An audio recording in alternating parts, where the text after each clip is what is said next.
बहुत कम होता है कि तुम्हारे राइवल तुम्हारे आइडल्स बन जाए. नॉर्मली क्या होता है, तुम्हारे आइडल्स तुम्हारे राइवल बन जाते हैं, तुम उनको बहुत टाइम तक जान लेते हो. But on tonight's episode of Sushi Talks, I have the privilege of talking to my dear friend, Dr. Prithiv Kumar. Very nice, man. Very nice to be here. ठीक है, हम लोगों का रिलेशनशिप थोड़ा अनस्टेडी था जब हम लोग like we haven't like talked properly starting the first year, second year, third year, even final year maybe.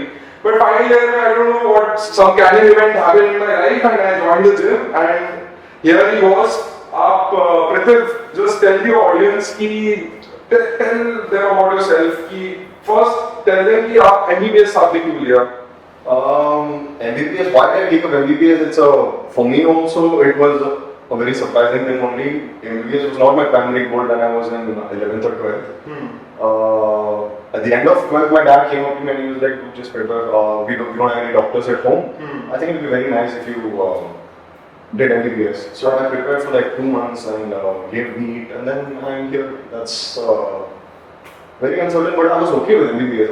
I really like taking up challenges and doing things that life throws at me. So yeah, so I did take up biomaths in my 10th and in my 11th, and also MBBS. Maths के साथ? Yeah, oh my god, it's very difficult. Yeah. So now you told me you have taken maths also in 11th, so it means you know how to handle challenges together, and when you have a lot on your plate also you are able to do good with it. So for doctors out there, जो हमारे batchmates हैं, particularly हमारे batchmates हैं, we're talking about KMC 2018 वाला batch. There are a lot of people who must have approached you, have approached me also कि यार भाई मेरे को ना टोन कम करनी है. ये नहीं कि मेरे को बॉडी में लगे, भाई टोन कम करनी है. मेरे को लगता है कि मेरे को टोन फिजिक चाहिए, but मेरे को टाइम नहीं मिलता. यार तू इतना मोटिवेटेड कैसे रहता है? For that, first I'll have to tell you about how I started and where I was before I started working out. I was not fat, I was not obese, or nor was I, very thin, very skinny. No. I used to come in a category where almost 60 to 70% of Indian men or boys fall into. I was skinny fat. Basically, I was in a normal weight range. I was overassured. I probably looked very skinny only, but underneath I had this what do you call central obesity? Not obesity, but central fat in the abdomen region. That was very prevalent. And one more thing I would like to say is that where I started because of a friend. One of my friends joined the gym, and then he used to be a very close friend of mine. He is still a very close friend of mine, and he's He is in the US right now doing engineering, and I would like to say he was years senior to me, so he started working out. I didn't have a affinity towards gym back then or weightlifting and all. I saw him doing it, so I used to go with him and all, just like that. I didn't know, just out of friendship. I used to do that. We used to go for runs early in the morning.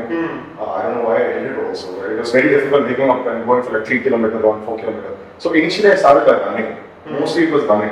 That's another thing that I wouldn't encourage everybody to start with, because what you do is, if you're just running, it just becomes cardio, and you only become leaner and leaner. You think you will be losing your fat only, but in the end you're going to lose both muscle and fat, and in the end of that you're still going to remain skinny fat. That kind of exaggerated my skinny fatness. After that, in my 11th is where I started actually going to the gym. I studied in a boarding school in my 11th and 12th. So there was a gym, and then I used to work out over there and all that. I was into gymnastics. I got introduced to gymnastics and other calisthenics in that school only. Yeah. So I really fell in love with that. Like, I really like I started doing push-ups over there. I started doing pull-ups over there. That's basically how I started, and then I was not a very bright student like initially in the school. So I had a difficult time managing my studies and my gym back then. But I couldn't live without the gym. It just became a big habit. एक चीज करनी है. It kickstarts your day if you're doing it in the morning, and it actually helps you relax if you're doing it at night. Yeah, definitely. Definitely. I've seen both sides, but I still want you to make it clear for the audiences that you have done calisthenics, you have done resistance training, you have even done endurance-based training. Yeah, true. For a person who wants to get that aesthetic physique, which is the way to go? See, if you're Or wellness or something also. Mixture. I'll say what most of the people would want is an aesthetic physique, that they want to lose their belly fat. What they say about belly fat, the best way to do that is combine weight training or resistance training with a little bit of cardio. And one more thing is that I've been at very low body fat percentages in my life also. I've been at 12%, 11% in my life. One thing I realized is you don't get to 11-12% body fat and have visible abs unless you have very good sleep. Sleep and cortisol. Because one of the factors which determines your abdominal fat is your cortisol levels. Even growth. And growth hormone. But one of the things which people do miss, many people, I've seen a guy recently also, he used to be on a huge caloric deficit and all, he used to do a lot of cardio, he said, I eat 1 meal a day and all that, but I still have abdominal fat. Why is that? I told him, you have abdominal fat, not because you're not on a caloric deficit, you have abdominal fat because you have stress and you have high cortisol level in your life. Cortisol के बाद water retention is also there. So blubberiness, जो loose kind of abdominal fat जो होता है वो आता है. And I also felt कि if you are taking too much stress in your life, जो हमारी our profession asks for it, demands it actually. So it leads to less gains in the gym. And plus sleep deprivation also ruins our workout regimes and everything. Brother, tell me one thing. What is your opinion about powerlifting? I have done powerlifting in my life also. I've done both endurance training. I went for a marathon. I ran 42 kilometers and I've also done powerlifting. You don't run at all essentially. You just sit. Yeah, I know. Powerlifters don't run. You're not supposed to. Basically, you want to increase your strength, right? But later I realized the difference between powerlifting and endurance training is basically your repetition. Basically, if you go for reps below 5 or 6, it becomes more of powerlifting. You want to just increase your 1 rep max and all that. That's more like heaviest weight possible, lowest rep. Yeah, that is very good if your ultimate goal is powerlifting. True, but even for those people, I would like to say the safer option is to have a minimum rep range of 3 or 4. No, don't go below that because 1 rep max is not for everybody. Because for people who just want to put on muscle, which I think is like 90% of the people, they just want to look good, they just want to be fit.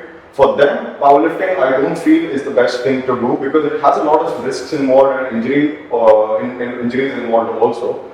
So I would say that the best rep ranges that anybody can do for aesthetics and to look good, have bigger muscles and all that is 8 to 12. 8 to 12. Yeah, basically I would say that because if you pick a weight in which you can't do more than 8 reps, start there. Start with that and get that weight and push yourself to make that 12 reps with the same weight. And once you get to 12 reps, pick a higher weight and then do 8 reps with that and push that to 12 reps. That's how I keep increasing my weight. And I feel that is the safest and that is what will apply to 90% of the population who don't need to be powerlifters and all that. We want to look good. We want to look good or have a healthy lifestyle. This is the ideal rep range to actually do. If you do more than 12 or 12 to 15 is still fine, but if you do more than 15, it's up to you. That becomes an endurance training by itself. It becomes more like a CrossFit kind of regime. Yeah, no, unless you want to run a marathon with your hands, you don't need to do 15 reps. Hypertrophy, maximum hypertrophy, muscle hypertrophy happens from this 8 to 12 rep range only. And you need to do it at a very high intensity.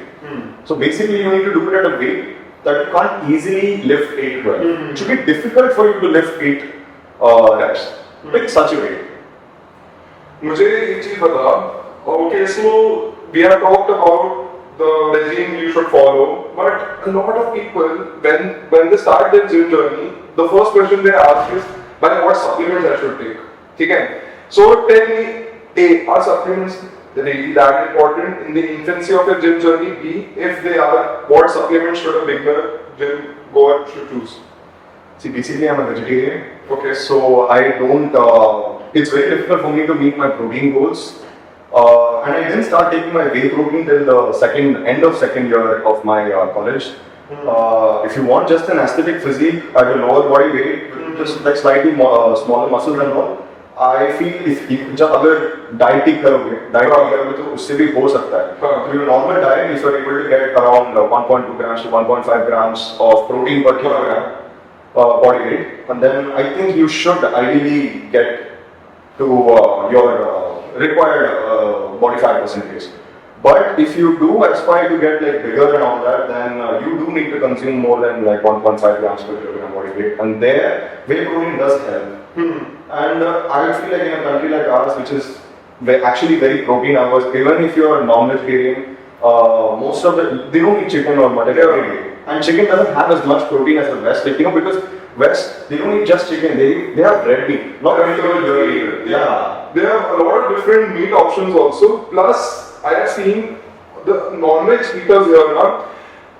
Most of the dishes are, gravy dominant. So they are basically consuming chicken, but it's usually butter chicken, and they are consuming a lot of fat and carbohydrates with it also. Yeah. And the protein that they are actually gaining from that one bowl of butter chicken is like negligible. And I really want you to just bust this myth कि यार दाल has protein, because our moms are, I'm so sorry mama, I'm so sorry, but दाल में मम्मा protein नहीं होता है, इतना ही होता है. आपको बहुत सारी कितनी दाल खानी पड़ेगी? दाल खानी पड़ेगी. ऐसे नहीं दाल में प्रोटीन नहीं है, बस इतना दाल नहीं खा सकते. इतना नहीं खा सकता बंदा.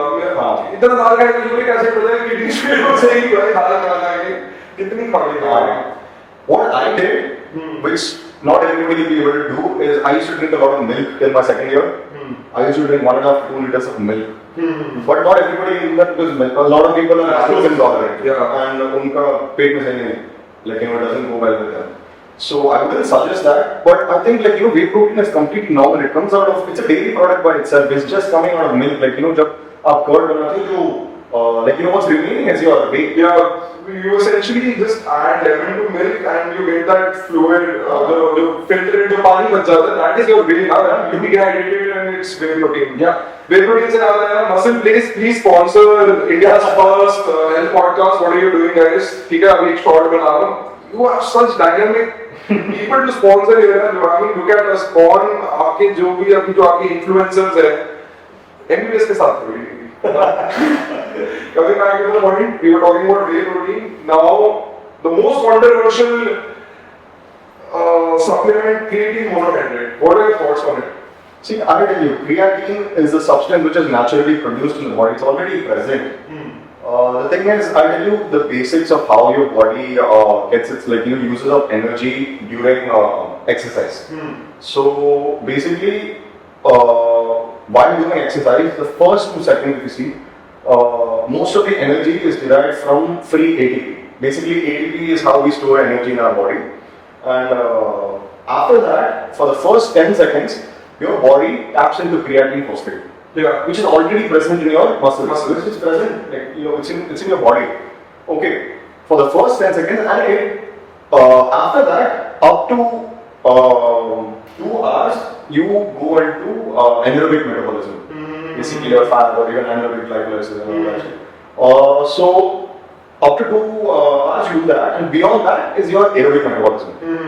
Glycolysis. Uses glucose for that.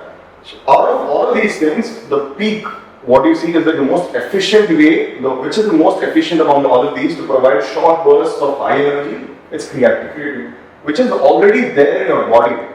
But I would say supplementing with extra creatine is only going to give more, it's just going to improve this. It's like people say, what it does is basically it gives you more ATP. It lets water get into the muscles and all that. And you'll be able to lift, you will be able to produce short bursts of high energy also, which will actually lead you to lift heavier weights. That will cause more muscle breakdown, more muscle repair. That will cause more hypertrophy. And other than all of these, there are other benefits to creatine also. It's studies have shown that creatine can also be used for its neuroprotective effect. Yeah. It improves your cognitive ability, and there have been studies that show It's a new topic, agent. yeah, there have been studies that show that it can be it has slightly improved function in people with Alzheimer's, Parkinson's. Yeah. And like there are very few studies which see that it even improves insulin resistance. Yeah, even for diabetics, it somehow does help. So I would say that it's fine to take it. You're just taking it, and from a vegetarian perspective, creatine which is available in ready and all that, like I don't get that. So especially if you're a vegetarian and all that, I would say it is better that you get creatine from some source, which I take it, like, I used to take once in a while. MuscleBlaze. Ask the sponsorship later. Yeah. So, एक चीज बता, does creatine cause kidney disease? No, it does not cause. It just causes you, since you will need to drink a lot of water, because what creatine does is suck water into the muscle. Yeah. So basically, you will need to drink a lot of water. But what they say is, like, creatine, there are studies that proven that creatine doesn't cause kidney failure, but there are studies that say people with pre-existing kidney disease, that means people who already have kidney damage, they shouldn't be taking creatine. We have talked about protein, we have talked about creatine. Let's dabble more into the world of anabolic steroids. ठीक है भाई? So, what are your opinion on people who take anabolic steroids? Should a person who wants to, let's say, impress girls, make a very good body, should he take anabolic steroids? If your aim is just to impress girls or something like that, like, I wouldn't say you should take anabolic steroids. This is the usual route what people do, na? Because anabolic steroids has a lot of side effects, and I would feel it's fine if you are actually competing in a bodybuilding competition. Only those people who are really, really serious about bodybuilding competitions and stuff, even for them I wouldn't suggest you should take it. But it's their job. Yeah. They have to do it. But if you are taking just for, like, a leisure purpose and all that, because there are a lot of long-term side effects. It increases your chances of getting cardiac issues. It increases. You will get gynecomastia. Man boobs. मेरे तो steroid के बिना ही आ रहे थे. It causes testicular atrophy, because the thing is, once you're on that high levels of testosterone, and once you remove it, it messes up your hypothalamo-pituitary testicular axis.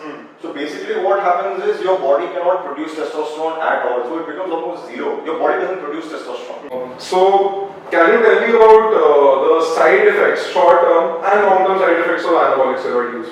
See, short-term side effects, you will, basically I tell you how you can actually find out if somebody is taking steroids. It's not 100% that if a person has these signs, he's definitely taking steroids. Because there are a lot of people who are actually muscular, who put in a lot of hard work, or they have good genetics, who can be like that. Okay? No, bro, not me. I'll just say, because you are bound to develop body acne, a lot of body acne, mood swings, increased aggressiveness. These people tend to be roid rage. Roid rage, that's what they say. Roid rage. And one more easy thing to identify is increased mass. They have, like, more rounded and huge shoulders and neck. Traps. Yeah, neck, deltoids and traps. That is due to androgen receptor. Androgen receptor concentration is higher on your deltoids and traps. And these people will not have, just as big legs. There are lesser androgenic receptors when you have legs. So you can see that, these people more likely be bigger in the upper body than in the lower body. And coming to the chronic side effects, there are a lot. Yeah, I'll tell you, there is testicular atrophy, your balls will shrink. To the size of grapes. You can have erectile dysfunction, and you will have gynecomastia, you can have gynecomastia, and there are a lot of cardiac problems. Like, even in the short term, I tell you, it will cause increase in your it can cause hypertension, it increases your blood pressure, and it can cause kidney damage in the long term, it can cause liver damage, it can cause hepatitis, and you have a lot of cardiomyopathies also, it increases your blood cholesterol. Essentially, the heart is also a muscle, and you are taking an anabolic, so your size of the heart also increases, and hypertrophy. Hypertrophy is there. Plus, you have essentially increased the muscle mass around your whole body, so it requires more oxygen. More oxygen means you require more blood. More blood means you require more workload on the heart now. Yes. तो एक ये issue आ जाता है. For people who want to know how gynecomastia happens because of anabolic steroid uses, once you have testosterone in your body, the excess testosterone, जो आपने exogenous it aromatizes by 5 alpha reductase. हाँ, correct. To estrogen. अब फिर वो excessive estrogen हमारे अंदर store होने लग जाता है. That causes the estrogenic side effects. So your gynecomastia and acne is basically because of that only. Now, okay, I want to talk about fat burners. Okay, so during my weight loss journey, I'm guilty of using fat burners. Okay, I'm very vocal about my usage with them, with my audience. So there is one particular type of fat burner that I tried. Okay, well, I've only tried one, which is ephedra, caffeine, and yohimbine. So yohimbine तो एक alpha 2 blocker है, इसलिए it is naturally available also, तो मैंने ये try किया था. And ephedrine is actually मुआहांग नाम की Chinese herbal tea है, ठीक है? So it is a very potent CNS stimulant. It leads to appetite suppression, but I wouldn't suggest this to even my worst enemy. It helped me lose a lot of weight because मतलब starting के 5 kgs मेरे को भी needed भी था bro. Like my BMI was like around 35 उस time पे. So 35 BMI मेरे को at least 30 पे आने के लिए I needed that push. Yeah. But please guys, don't ever use fat burners. You cut. So a lot of celebrities also use this drug which is known as clenbuterol. Clenbuterol के बारे में आपने सुना है? Yeah, I've heard about it. Clenbuterol अब जैसे रणबीर कपूर ने भी ट्रांसफॉर्मेशन जो करी है, तो उसमें भी obviously it's pretty sure कि these celebrities they use clenbuterol. Lindsay Lohan ने भी अपना weight loss करने के लिए clenbuterol use करी थी. It is used to treat asthma in horses. It is a beta 2 agonist. ठीक है? And ये आप एक तरह से सिंपल सी ड्राइव बहुत तेज कर देता है. मैंने 3 दिन खाई बस clenbuterol. 14 दिन पे मेरी इतने तगड़े मसल क्रैम्प्स हो गए क्योंकि आपकी बॉडी के अंदर से ना टॉरिन डिप्लीट कर देता है. ठीक है? इतने गंदे एक्सक्रूशिएटिंगली पेनफुल मसल क्रैम्प. भाई मेरे सोल में यहाँ अंदर नहीं, यहाँ पैर की सोल में क्रैम्प आ गया. तो यहाँ क्रैम्प आ सकता है किसी का. इतना गंदा क्रैम्प था भाई, पैर ऐसे टेढ़ा करके रात में. And night sweats also. So for we have talked about mostly we have touched on all the supplements. Recently, people have started using oral hypoglycemic agents, even bodybuilders, for losing weight. Have you heard about this drug known as semaglutide? I've heard about it, but I don't know much about it. But in general, I can tell one of the major, I wouldn't suggest that for anybody. A person who is also the best way is to go on a caloric deficit. Go on lifestyle management. Go on lifestyle management. Actually, go and do your exercises. Go and eat healthy. Have a high protein diet. Because if you go on oral anti-diabetic agents and all, because one of the major reasons I would say muscle development happens, our body goes into anabolic state, is insulin. Insulin is not an enemy. If you have high insulin, there are many insulinogenic foods. Even proteins can cause a spike in insulin. They are not at the same level as glucose does, but even proteins can cause an insulinogenic state, and that is what will actually cause you to have a hypertrophy of muscles also. So if at all this oral anti-diabetic agent is taken, I don't know if you will have the same amount. This oral hypoglycemic agent has become the fad nowadays in the bodybuilding industry. What it does is it delays your gastric empty. So essentially, there is a lot of food collection inside your GIT, and it leads to satiety for longer periods of time. So people have been using this, but judging by your knowledge, I was pretty sure. I was just trying to confirm if you are against it or not. I'm not against, because I'm not very aware of this drug. I am not sure how people have been applying it. So I think there might be, but I wouldn't say this is the best. There's always lifestyle management, man. Anybody can actually go out. I don't think this drug is the first line of management that I would give. The best thing I would say for anybody to do is lifestyle management. Go out, exercise. Even if you don't have time to exercise, complete your steps, man. In my final year, I didn't go to the gym very often, during my exams. But I still make sure I walked around. That's the least anybody can do. Steady state cardio, I think, is the best way to go. It does not exert your body also, 10 to 15,000 steps daily is more than enough. 10 to 15,000 just for a healthy lifestyle. And control your diet. Like, your diet, have more protein rich foods. Avoid sugars, like refined sugars. Even salt, I would say. Like, it retains a lot of water. Sugar too, it is more addictive than cocaine, dude. Because you're not fucking consuming cocaine every day, no? But you are consuming sugar 4 times or 5 times daily in your energy drinks, in your normal food products. I'm guilty for the energy drink, I was just thinking. I don't drink your carbonated drinks. Bro, what a wonderful conversation we had. I have learned so much today, and I'm pretty sure the audiences are also, enjoyed. Brother, I want to have another episode soon in the future. Hopefully, Sushi Talks ka koi episode acha laga, and we'll be back with more informative and health-centric podcasts like this. Thank you so much. Thanks for having me, bro.